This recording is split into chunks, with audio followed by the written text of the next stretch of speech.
August 1953. The Korean War finally ends. Across a bridge in Panmunjom, 75,823 North Korean and Chinese prisoners walk south into freedom. Going north, 12,173 United Nations prisoners, including 3,597 Americans, shuffle toward home, toward families who've prayed for 3 years, toward a country that calls them heroes. But 21 Americans stop at the bridge. They turn around. They choose to stay with the enemy. The question isn't just why. The question is, what does it mean when your own soldiers prefer the enemy's prison camp to your promised land? And before you jump to easy answers, stick with me, because this story will challenge everything you think you know about loyalty and betrayal.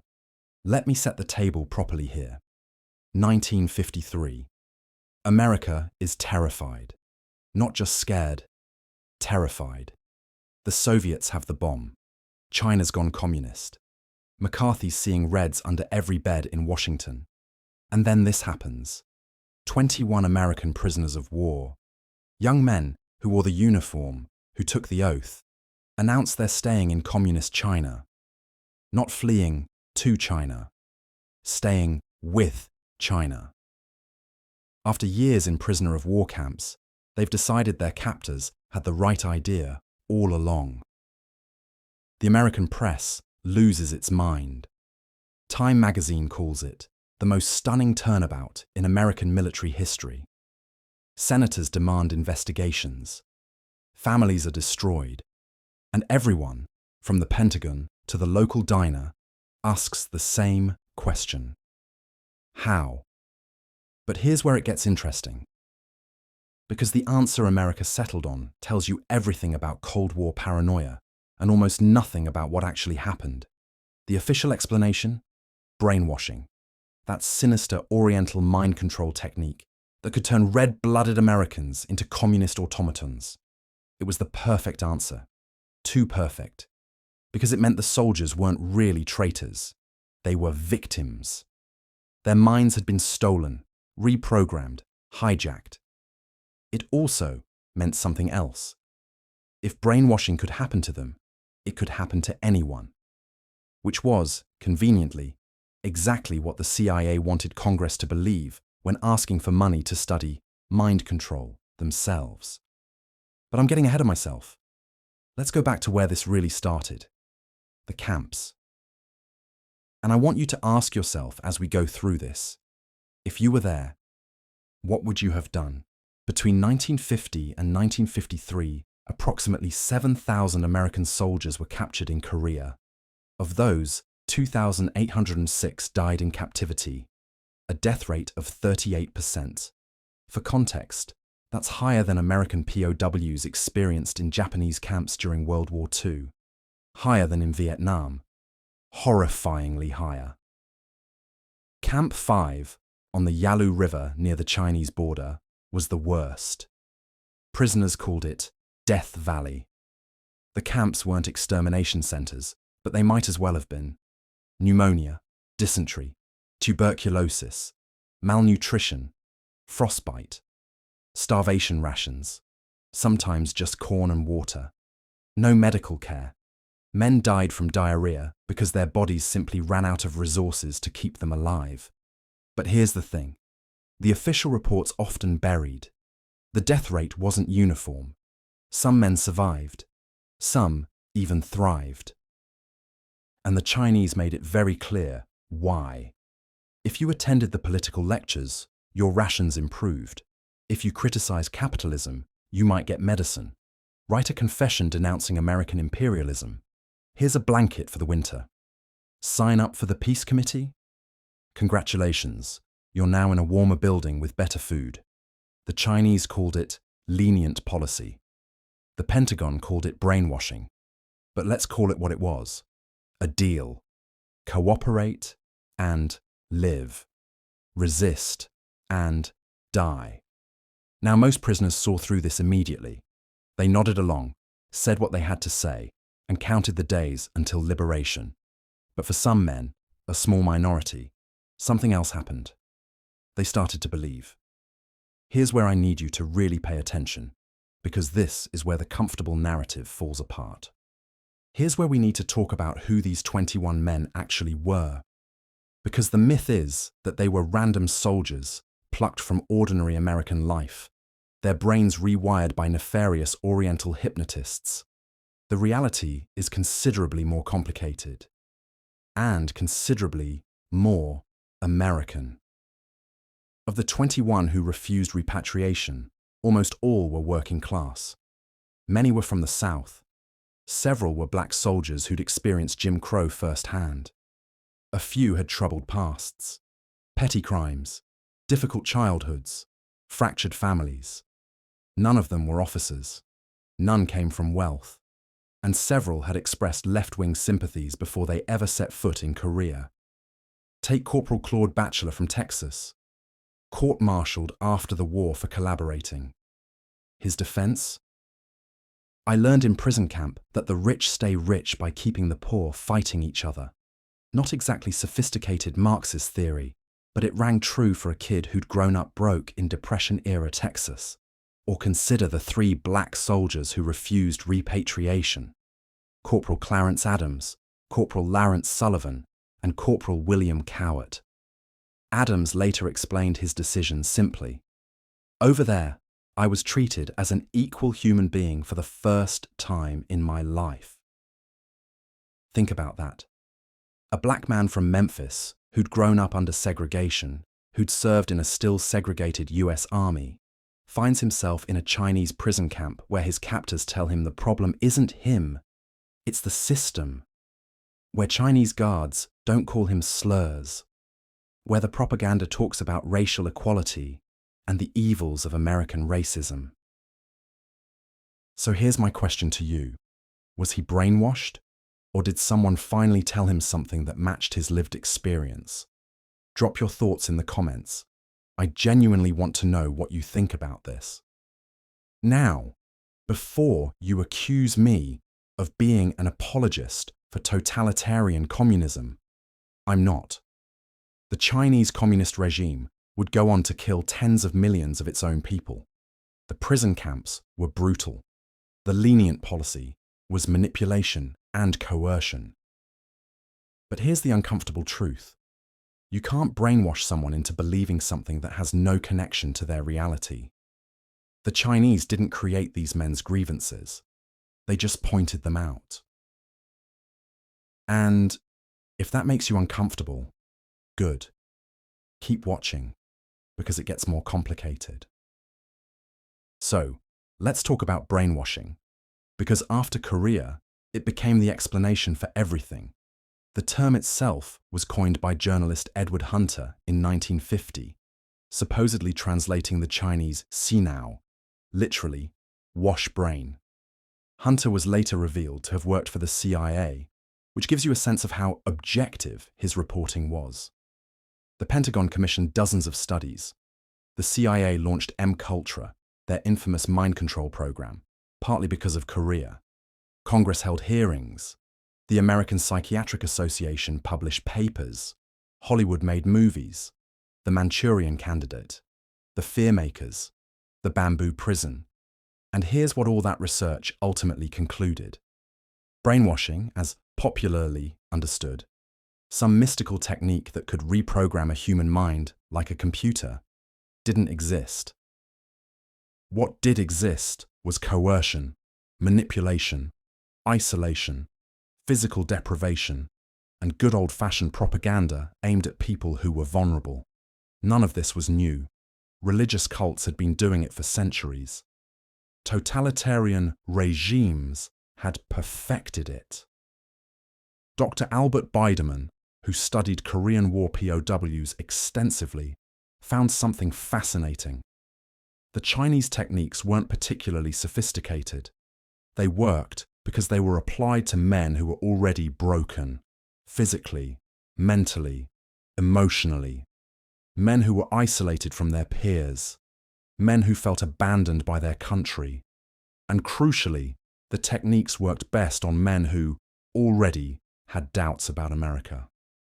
You can't convince a millionaire that capitalism is evil when he's enjoying the profits, but you can convince a sharecropper's son that maybe, Just maybe. The system isn't working for him. This is where the brainwashing narrative becomes most useful, not because it's true, but because it excuses us from asking harder questions. Questions like, what if these men chose communism not because their minds were hijacked, but because communism offered them something America hadn't? If you're still with me, hit that like button, because we're about to get to the part of this story nobody talks about. August 1953. The exchange happens. The 21 Americans cross into Chinese territory. Newsreels capture the moment. Their families, watching from home, weep, some in sorrow, some in rage. The US government is in crisis mode. How do you explain to the American people that their sons chose Mao over Mum's apple pie? Secretary of Defense Charles Wilson calls it the greatest shock to America since Pearl Harbor. General Mark Clark says the men were victims of the most intensive indoctrination campaign in history. President Eisenhower promises a full investigation, but here's the really dark comedy. Nobody asks the obvious question. If these men were so thoroughly brainwashed, how did the other 3,576 American POWs resist? The answer, of course, is that most of the returned prisoners didn't fully resist. Dozens had signed confessions. Hundreds had attended the lectures. Many had expressed criticism of American foreign policy. They just stopped short of refusing repatriation. When those men came home, they were debriefed, studied, and many were court-martialed. 14 Americans were convicted of collaborating with the enemy.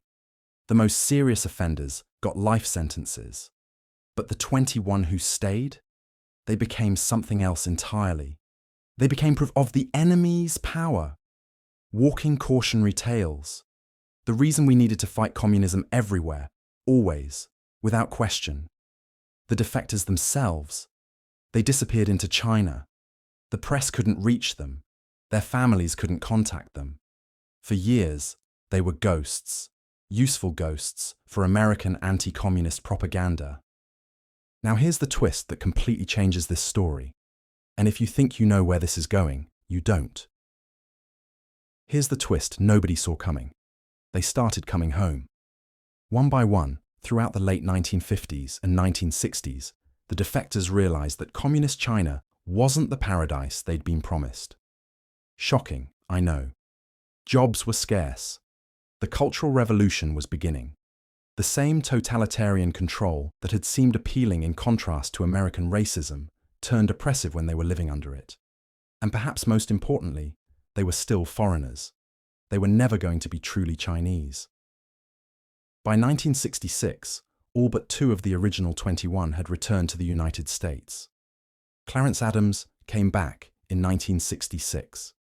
He'd married a Chinese woman, had children, worked as an auto mechanic. But China wasn't home. He returned to Memphis, faced no legal consequences, the statute of limitations had expired, and lived quietly until his death in 1999. Claude Batchelor, who'd been court-martialed in absentia, returned earlier and served 3 years in Leavenworth. After his release, he faded into obscurity, working odd jobs, never quite escaping his past. Several of the defectors gave interviews later in life. What's striking is how ordinary their reasoning sounds divorced from Cold War hysteria. "I made a mistake," one said. "I thought it would be different," said another. "I was young and angry, and I made a bad choice." No tales of breaking free from mind control. No dramatic deprogramming. Just the slow, sad realization that they'd traded one imperfect system for something worse. The real tragedy? When they came home, America hadn't gotten much better for them. Jim Crow was only beginning to be dismantled. Economic inequality still existed. The same problems that made them vulnerable to Chinese propaganda were still there, waiting. If you're finding this story more complex than you expected, share it with someone who needs to hear it. Because history isn't about simple heroes and villains.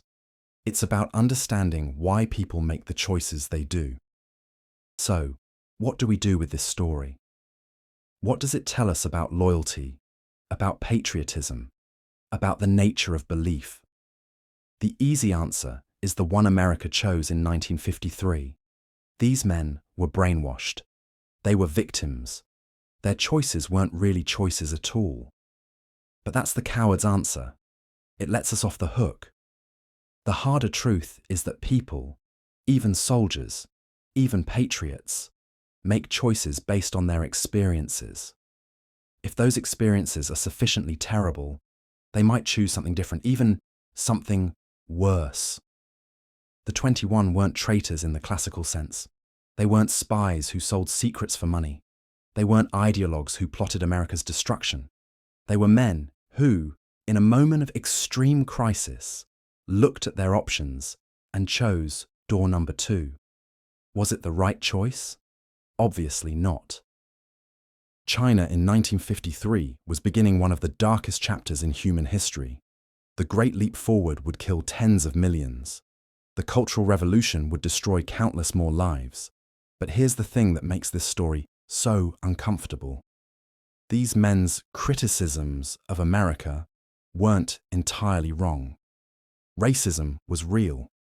Economic inequality was real. American foreign policy was imperialistic in many ways. The Chinese didn't invent these problems. They just exploited them. And that's the lesson we should have learned, but didn't. You can't brainwash someone who's content. You can't radicalize someone who feels the system is working for them. You can't convince a man to betray his country if his country hasn't, in some sense, already betrayed him. Every single defector had a story of alienation before Korea. Every single one felt disconnected from the American dream, and when someone offered them an alternative narrative, even a false one, they grabbed it. Comment below. Do you think they were traitors, victims, or something more complicated? Today, most Americans have never heard of the 21. They're a footnote in Korean War histories, a curiosity in Cold War studies. Their names are largely forgotten. 2 of them never returned. James Veneris and Richard Corden stayed in China until their deaths. Veneris died in 2004, having lived his entire adult life in communist China, apparently never regretting his decision. What did he think about, I wonder, as the decades passed? Did he watch America change from afar, the civil rights movement, the end of Jim Crow, the moon landing, the fall of the Berlin Wall, and think, maybe I chose wrong? Or did he look at American mistakes, Vietnam, Iraq, persistent inequality, and think, maybe I was right to leave? We'll never know. He rarely gave interviews. He learned Chinese, worked as a translator, married, and had children. He became Chinese in every way except birth. The story of the 21 is really a story about belonging, about what happens when people feel they don't have a home worth returning to, about the difference between patriotism and propaganda, between loyalty and coercion.